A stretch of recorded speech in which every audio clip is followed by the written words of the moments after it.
Good morning, Sean. It is Friday, November 9th.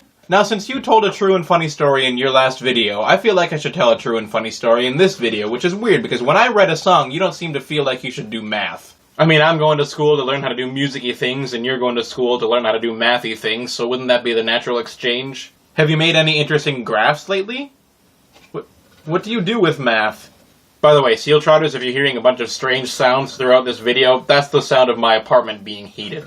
My apartment makes really weird sounds when it's being heated. The pipes start creaking and cracking into this weird watery, runny noise, and then it gets really, really, really hot for a while. And it really freaked me out the first time I heard it, and sometimes it still wakes me up, but hey! Heat.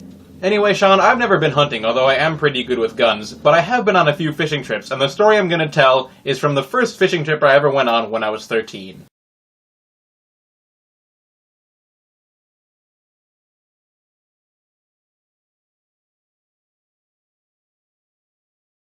And just like your story, this one deals with pooping in the wilderness. Okay, so it wasn't as wilderness as yours. I mean, there was an outhouse involved, but we were out, in the woods by a lake, so it's close. So the way it was set up is the aforementioned outhouse was the only official urination and defecation station for 4 or 5 campsites that were by the lake. And for whatever reason, my uncle and I decided to go up to the outhouse together. And of course, when we arrived at the outhouse, we had to decide who would go in first, and since I had to drop a deuce and he only had to sprinkle some tinkle, it was decided that I would go in and he would just use a tree. So as we both go about our business, I, being the young, budding comedic genius that I was, decided to try to get a laugh out of my uncle. So I start straining and making farting noises, having a good old-fashioned fecal fray. And when that didn't work, I said, "Why'd you come all the way up here just to pee on a tree?" But there was still no response, so I finished my business and filed my paperwork and walked out of the outhouse to find the nearby surrounding area vacant. And when I got back to camp, I was told why. Unbeknownst to me, whilst I was in the rectal rubbish receptacle, my uncle had finished his business and walked back to camp, from which he observed the following scene.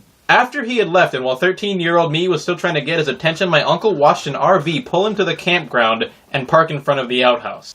A woman got out of the RV, walked to the outhouse, stood outside the door for a little bit, walked back into the RV and drove away. All those things I was trying to do to make my uncle laugh? He didn't hear any of it. But she heard all of it. And apparently she found it more unbearable than going to the bathroom in a wooden box surrounded by trees. And that's my story. Seal Trotters, if you're still watching, thanks for sticking around, and I'll see you next week with a more mature topic. The Spanish word of the week for today is vergüenza, which means embarrassment.